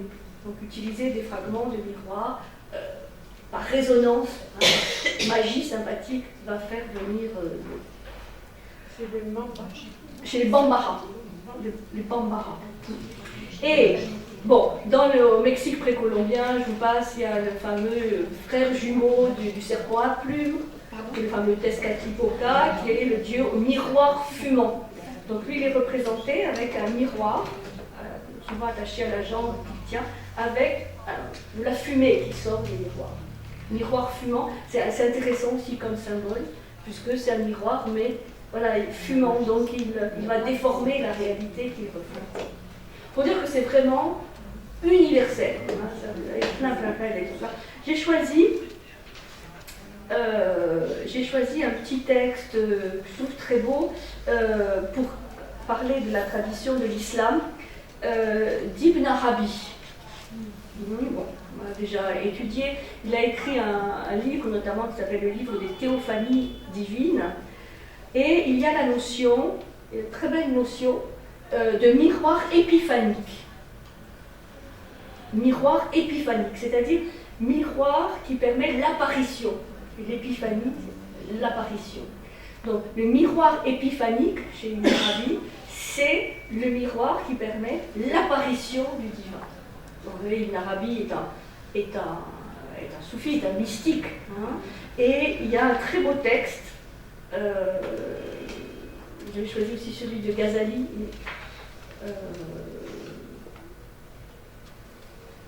Je vais vous lire aussi quand même celui de Ghazali, qui est un autre théologien musulman. Je vais lire les deux. Le cœur, miroir du divin. Le cœur, miroir du divin, ça c'est le texte de Ghazali. Soit un miroir oxydé, dont la rouille couvre la surface, offusque la clarté et empêche nos images de s'y imprimer. Normalement, un miroir est susceptible de recevoir les images et de les réfléchir telles quelles. Celui donc qui voudra le remettre en état devra s'acquitter de deux besognes, frotter et polir, c'est-à-dire éliminer la rouille qui ne devrait pas exister, disposer le miroir face au vrai. À l'instar de l'image et du miroir, elle recevrait l'empreinte du vrai au point de s'y identifier dans un sens, bien qu'elle en restât distincte dans un autre. Mais il y a vraiment pas plus clair. Cette aptitude se trouve éternellement en acte chez les anges, comme elle existe dans l'eau pure, qui par nature reflète l'image d'une façon caractéristique. Mais chez l'homme, elle existe en puissance, non en acte. Là, on voit que Ghazali est un aristotélicien, puisqu'il va distinguer ce qui est en puissance de ce qui est en acte. S'il s'efforce de lutter contre lui-même, il atteindra l'horizon des anges. Si cédant aux appétits, il persiste à provoquer les causes qui détermine l'accumulation de la rouille sur le miroir de l'âme, son aptitude à refléter le vrai s'éclipsera totalement. Donc Ghazali, bon, c'est un des principaux théologiens de l'islam qui va parler de la purification, de l'ascèse. Et donc là, vous voyez, cette ascèse d'ordre éthique consiste à polir, comme il dit, polir et frotter. Il est de quelle époque, ce Ghazali? Ghazali, il est du 14e, 15e. Ghazali. G-H-A-Z-A-L-I. Bon, plutôt aristotélicien que platonicien. À l'époque, c'était souvent mêlé. Alors, le Ibn Arabi. Bon, c'est un peu lourd. L'essence ne se révèle que sous la forme de la prédisposition de l'individu qui reçoit cette révélation. Et jamais il ne se produit autre chose. Dès lors, le sujet recevant la révélation essentielle ne verra que sa propre forme dans le miroir de Dieu. Il ne verra pas Dieu, il est impossible qu'il le voie, tout en sachant qu'il ne voit sa propre forme qu'en vertu de ce miroir divin. Enfin, ce que je trouve vraiment intéressant, c'est cette continuité de vision du monde dans des traditions vraiment différentes. Ceci est tout à fait analogue à ce qui a lieu dans un miroir corporel. En y contemplant des formes, tu ne vois pas le miroir, tout en sachant que tu ne vois ces formes ou ta propre forme qu'en vertu du miroir. Et ça pose plus de questions. Vous allez plonger devant le miroir, finalement, qu'est-ce que c'est qu'on voit?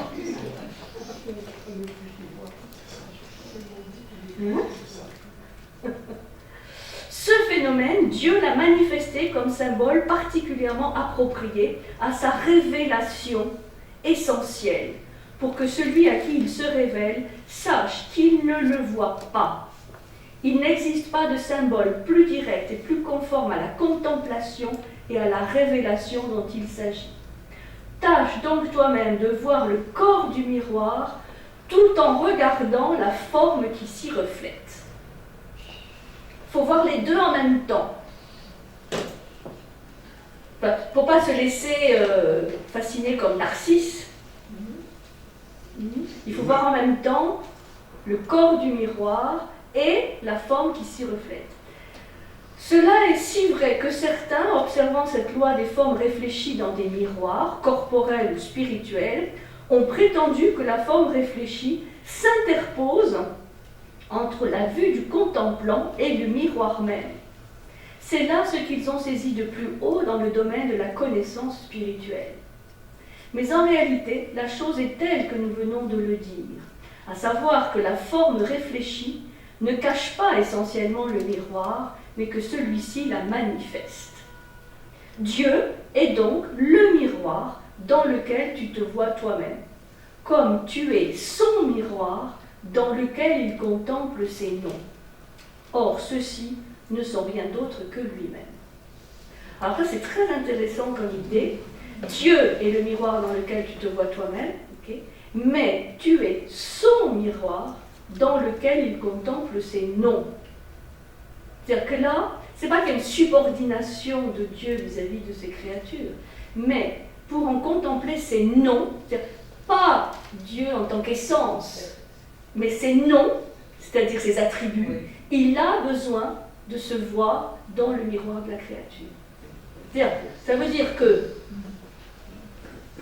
l'homme, et ça c'est ce que les humanistes de la Renaissance disaient, Fissin, Pic de la Mirandole, c'est que l'homme a vraiment un statut privilégié. Parce que Dieu ne va pas se refléter dans le miroir, ni des animaux, ni des végétaux, ni autres. Mais c'est l'homme, c'est la créature humaine, qui est justement cette image, cette ressemblance. Et dont Dieu, tout puissant qu'il est, tout puissant qu'il est, a besoin de la créature humaine pour contempler ses noms. Donc, vous voyez, il y a une sorte de lien, enfin, un lien très, très puissant entre Dieu et ses créatures. Et pas simplement de subordination des créatures à Dieu. Mais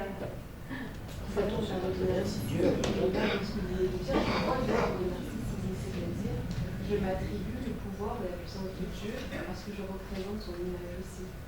disons que là, alors après, ça peut, tout est ambivalent. Ça peut déboucher sur de l'orgueil.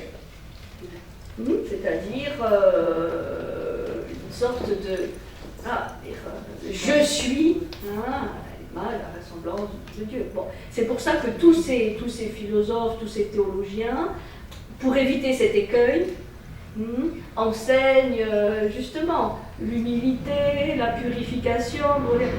Je suis une image déformée, enfin le miroir incurvé, et pas le miroir plan. Donc il y a du travail. Donc humilité, humilité.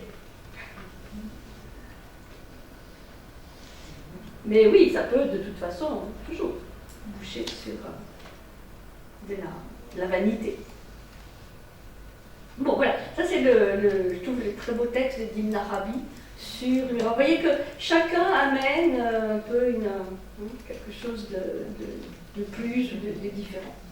Bon, je ne parle pas de Maître Eckhart, le mystique allemand, qui va aussi beaucoup parler du miroir. Alors en psychologie, ce qui est inclus dans ce qu'on a vu déjà de la philosophie ou de la théologie, on va parler du miroir de l'âme, le miroir du cœur. Et c'est vrai qu'en grec, l'âme c'est psyché, psyché, qui va être le nom du miroir. Miroir. Alors c'est vraiment très intéressant, ces miroirs qui pivotent. Ces miroirs qui permettent de se voir à pied, mais qui pivotent.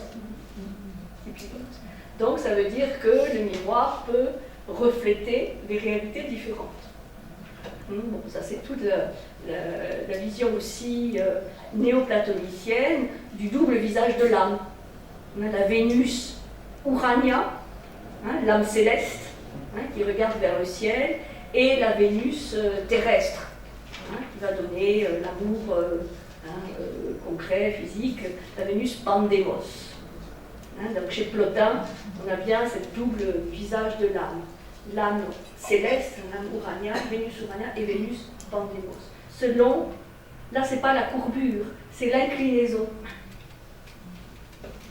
L'inclinaison du miroir, qui peut aller vers le ciel ou vers la terre.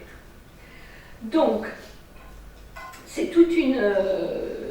en psychologie, c'est le miroir de l'âme qui permet aussi la connaissance de soi.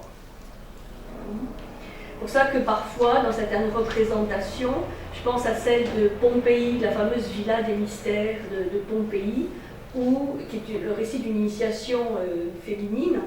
La femme, à la fin de l'initiation, on lui tend un miroir pour qu'elle puisse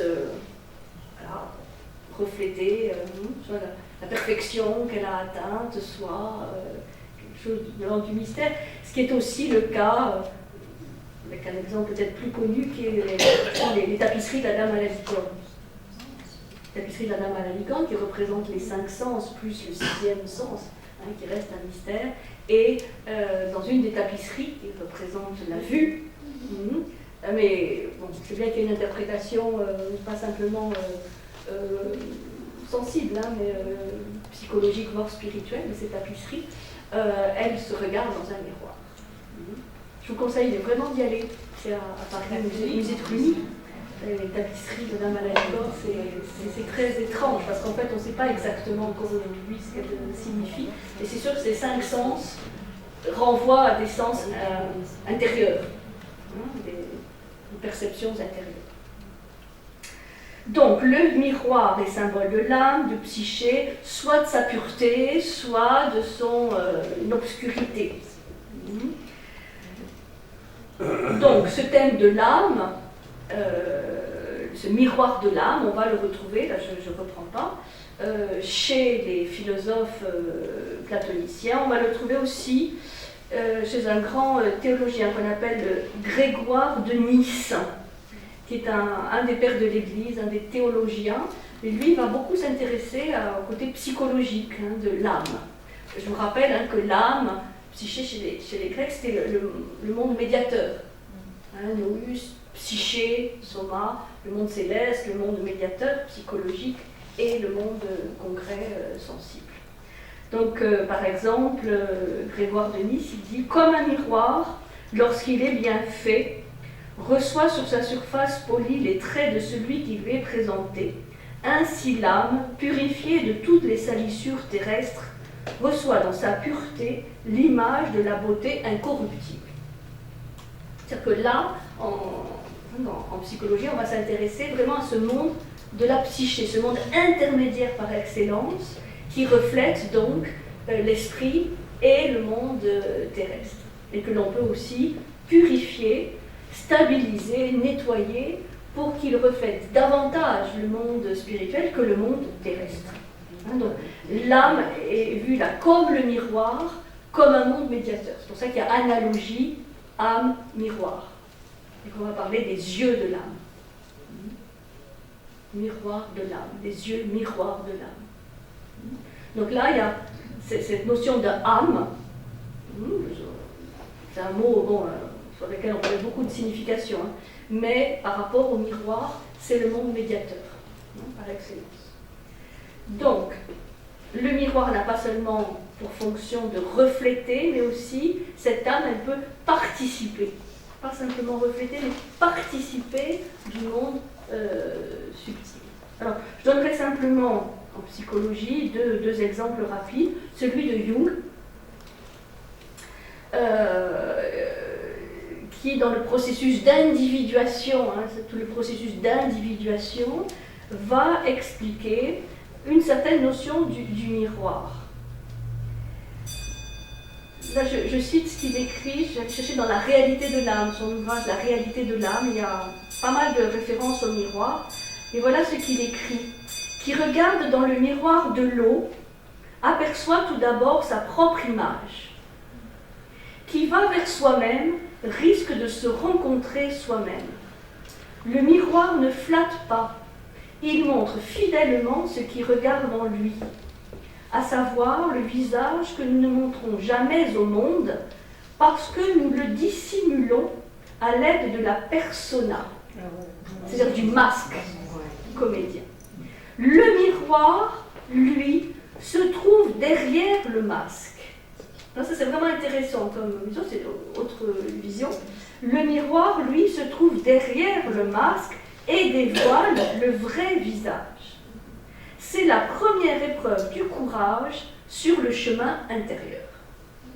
Donc, première étape de l'individuation, accepter de dévoiler un peu le vrai visage qui se trouve caché derrière la persona ou derrière l'ombre. La notion d'ombre, chez nous. Le miroir, là, se trouve derrière le masque. Donc il faut avoir le courage d'aller derrière le masque. Le masque, vous vous rappelez, c'est l'image qu'on veut donner aux autres. Qu'on se construit, parce que, bon, voilà, on vit avec l'autre, donc il faut se construire une image. Mais derrière ce masque, derrière cette persona, cette image, il y a le vrai visage. Il y a celui qu'on voit dans le miroir. Et pour lui, là, dans cette acception, le miroir est fidèle. Et donc, il faut pouvoir assumer de se regarder dans le miroir. Comme on dit, regarde-toi dans le miroir. La vision jungienne, c'est pas facile. Parce qu'on préfère, probablement souvent, où on n'a pas le choix, les éléments du masque, qui est beaucoup plus social. Le psychanalyste Jacques Lacan, alors là, vous avez beaucoup de références à la notion de miroir, définit ce qu'on appelle le stade du miroir. Là, j'évoque simplement, c'est beaucoup plus riche. Le stade du miroir, qui est le moment où l'enfant prend conscience que c'est lui qu'il voit dans un miroir. Et là, quand on parlait des tests avec des animaux, mais il y a aussi donc, des tests qui ont été faits avec des enfants. Et ce stade du miroir, il interviendrait entre 18 et 24 mois. C'est au moment où l'enfant dit « c'est moi ». Avant 18 mois, non. Normalement, après 24, oui. Sinon, ça peut déceler justement des troubles du comportement, des dysfonctionnements, la schizophrénie, des choses comme ça. C'est l'attitude face au miroir.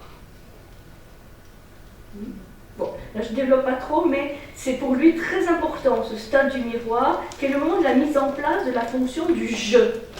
J'ai conscience de moi. Donc, quand je me vois en miroir, je me reconnais, moi. C'est pas un autre, c'est moi. Vous ferez le test aussi. C'est moi.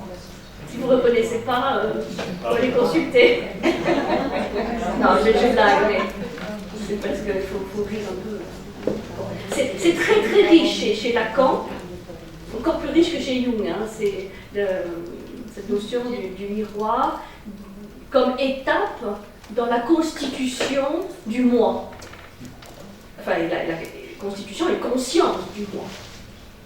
Qui ne se disperse pas. Qui ne se fractionne pas, qui n'est pas morcelé, mais qui est, on reconnaît son identité dans son intégrité. Rapidement, les traditions populaires, on en a un petit peu parlé. Le miroir brisé, signe de malheur, de séparation, et le miroir entier, au contraire, comme symbole d'harmonie, de quelque chose qui va protéger. Alors là, vous avez beaucoup d'exemples.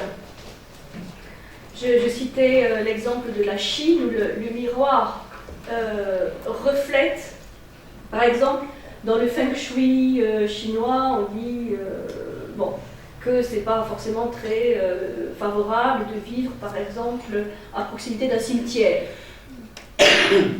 Bon, vrai, faux.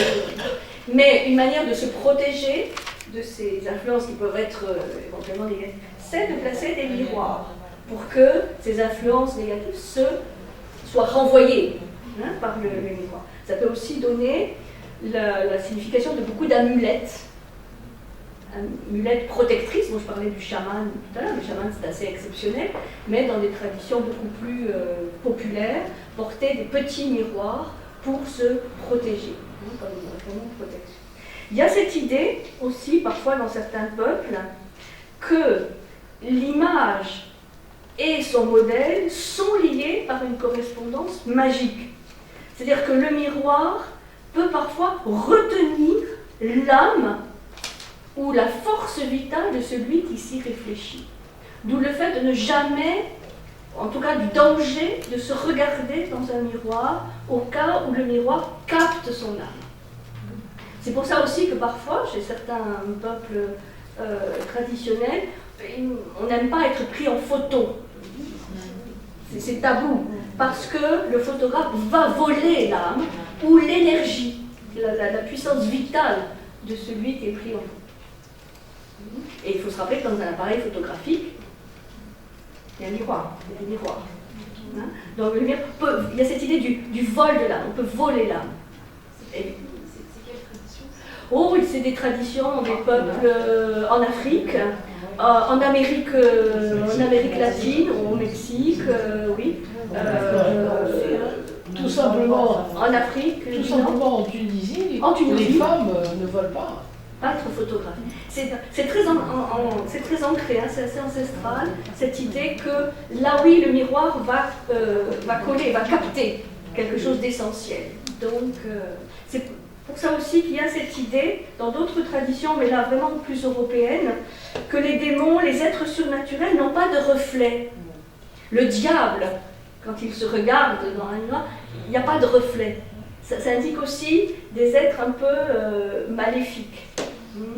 Des personnages diaboliques, en fait, ne peuvent pas supporter leur propre image et ils meurent lorsqu'ils se regardent. Bon, vous avez plein de traditions. Un miroir brillant symbolise le bonheur conjugal. Le miroir brisé, oui. Ça va pas. Le miroir brisé, le contraire. Voilà. Et les miroirs opaques, les miroirs obscurs qui peuvent apparaître aussi dans des rêves. Je ne sais pas si vous avez déjà fait ce rêve, vous regardez un miroir, il n'y a rien, un miroir opaque, ou miroir vide. Alors, il n'y a pas d'interprétation univoque des rêves, mais ça peut être signe d'un trouble, voilà, d'un trouble ou d'une prémonition. Des rêves dits prémonitoires. Hein. Bon, je passe le côté narcissique, hein, où on se perd à se regarder trop longtemps dans un miroir, et aussi dans les traditions populaires ou dans la littérature, parce que la littérature regorge d'exemples de miroirs où il y a cette fameuse idée de la traversée du miroir. Je pense à Alice au pays des merveilles. La littérature, donc il y a beaucoup d'exemples où il faut traverser les miroirs. J'ai bientôt fini. Oui, quelque part, c'est-à-dire il y a un mur à traverser, les miroirs, Cocteau. Dans la littérature, il y a beaucoup d'exemples. Il fait traverser les miroirs. Ouais. Donc, les miroirs magiques, les labyrinthes de glace, vous savez, ces labyrinthes de miroirs qu'on trouve parfois dans les fêtes. Alors déjà, un labyrinthe, c'est pas simple. Un labyrinthe de glace, je ne sais pas si vous avez déjà fait, ça peut être assez stressant. Mais qu'est-ce que ça veut dire la traversée du miroir?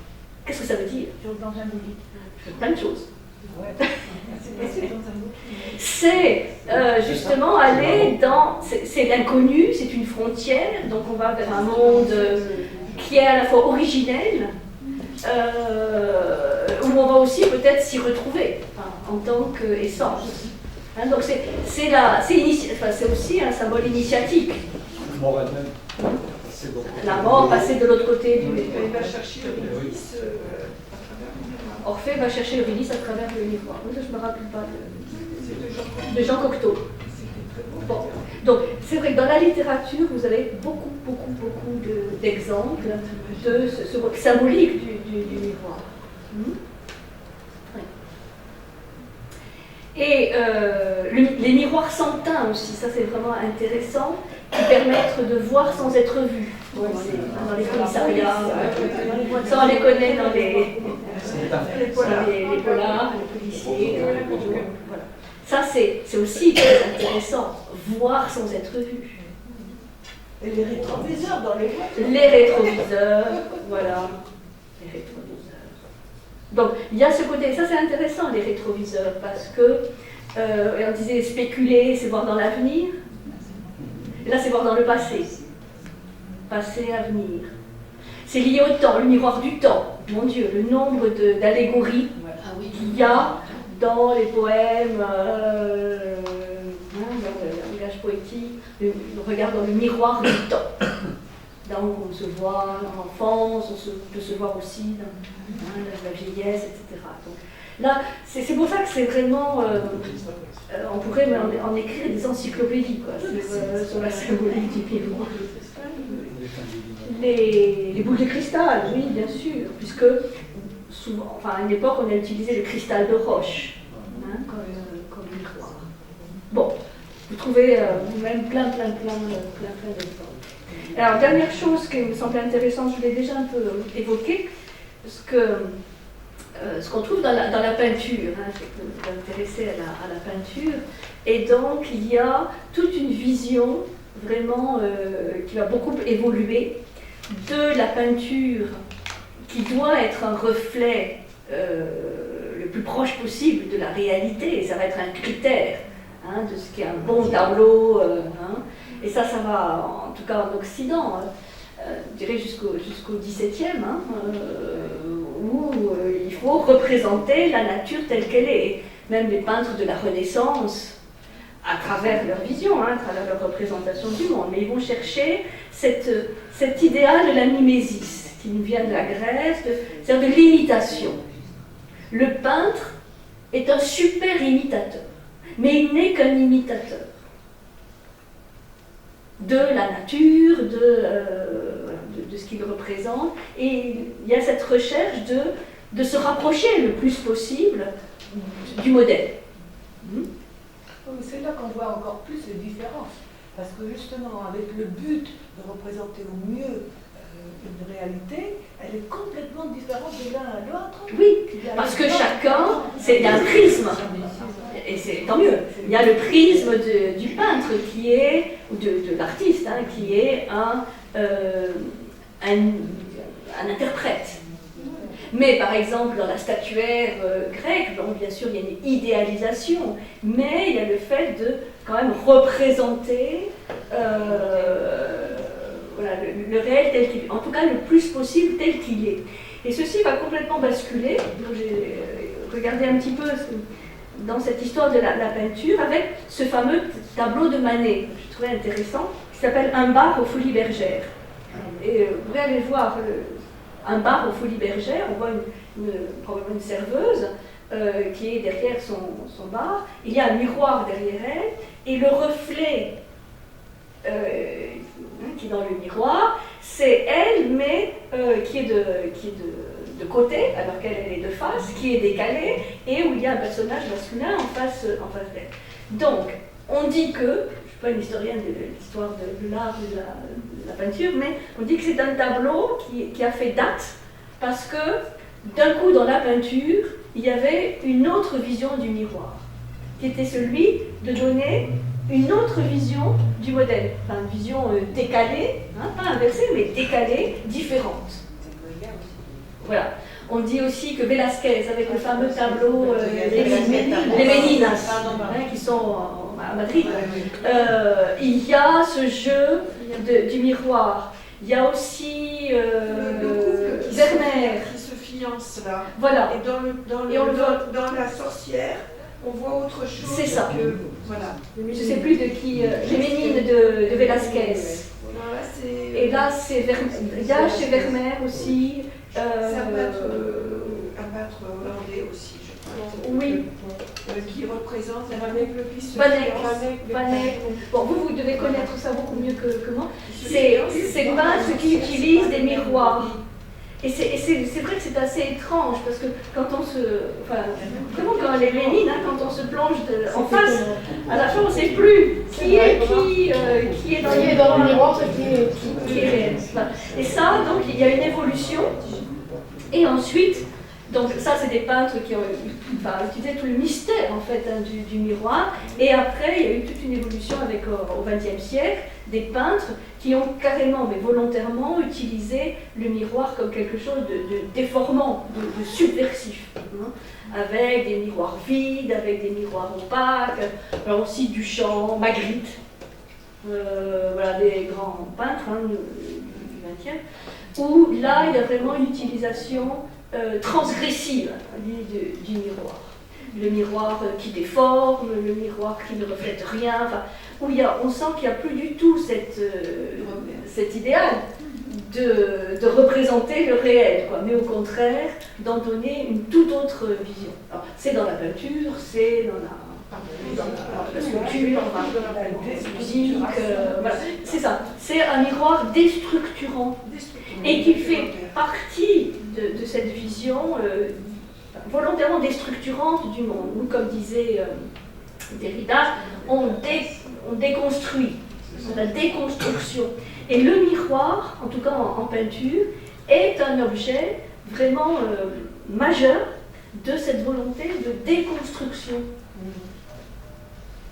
Comme en comme avec Derrida, le langage, puisque le langage aussi est un miroir.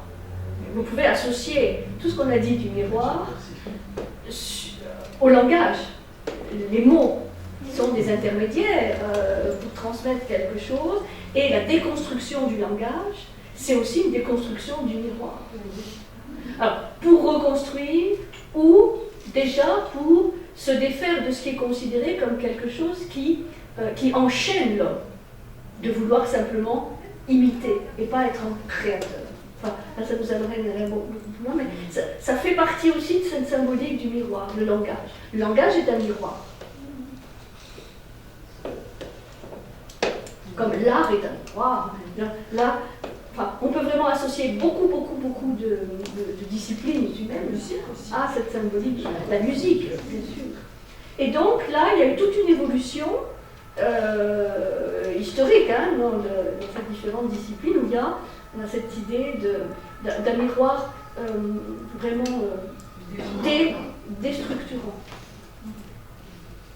Et évidemment, ça peut surprendre, gêner, au contraire fasciner, enthousiasmer. Ça fait partie d'une évolution des mentalités, de représentation du monde. Voilà. Ça me semble intéressant de finir avec ce miroir dans l'art, notamment dans la peinture, parce qu'on dit que jusqu'au XVIIe siècle, le miroir a été l'emblème par excellence de la peinture. Donc il y a cette expression, voilà, de peindre les choses telles qu'elles sont, sachant que chacun les voit à son filtre. Donc filtre, lunettes, évidemment, miroir optique, les lunettes que chacun... On a tous des lunettes, physiques. Oui, ça c'est sûr.